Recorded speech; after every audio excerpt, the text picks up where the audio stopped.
Hi everyone, it's Morgan. I'm here to talk to you about how I felt when I first came to Korea after finishing school in North America.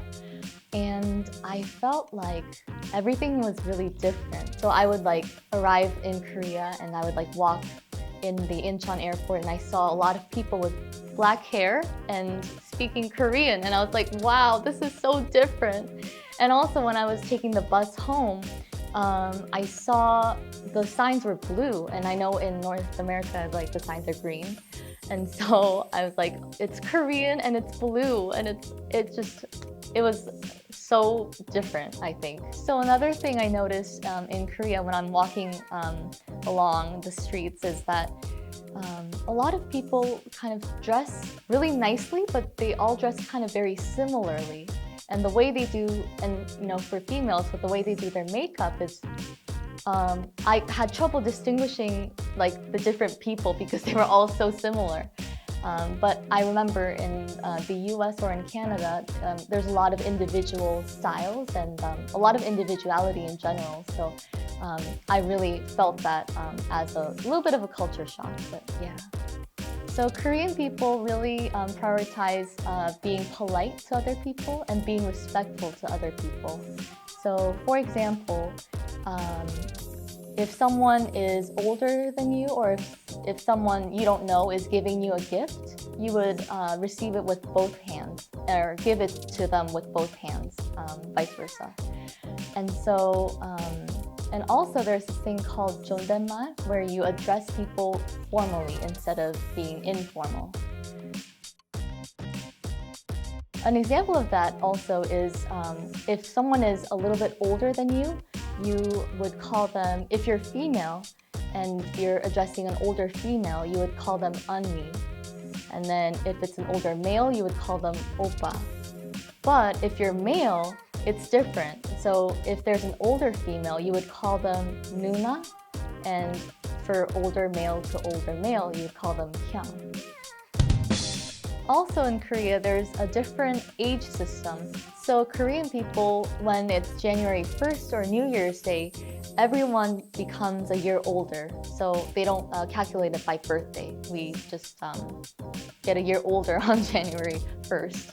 But there are some cases in Korea where we don't use the Korean age. For example, in hospitals, we use the regular age system. So it's called man, and so it's a little different in different cases.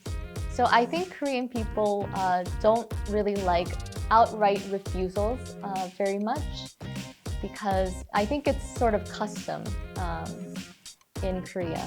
And so I think it's best to beat around the bush a little bit and say maybe, oh, how about next time? Or, oh, maybe later. I think those phrases are good to use if you want to refuse something. And in Korea, there's an important concept called jung.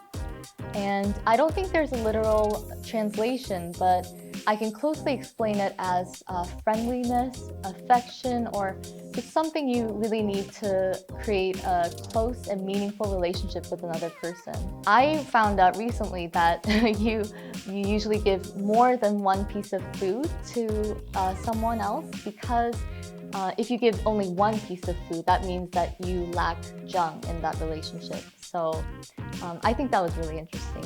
Another great thing about Korea is that in traditional Korean restaurants, they have side dishes that are amazing and they're free, no cost on the house. And so I know plenty of people who really enjoy Korean side dishes and Korean restaurants in general.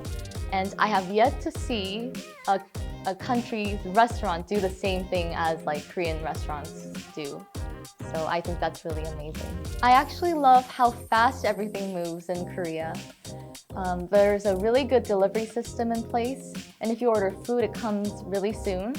And even in clothing stores, they have everything in stock most of the time. And if you want to order something, it's really quick here.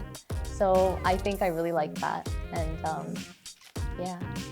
I think the busyness and bustling in Korea is what makes the country famous for its vitality today. So I hope what I talked about today was useful and helpful, and if any of you are interested in coming to Korea, I think you might find it useful. So thanks so much for watching, and I'll see you next time. Bye!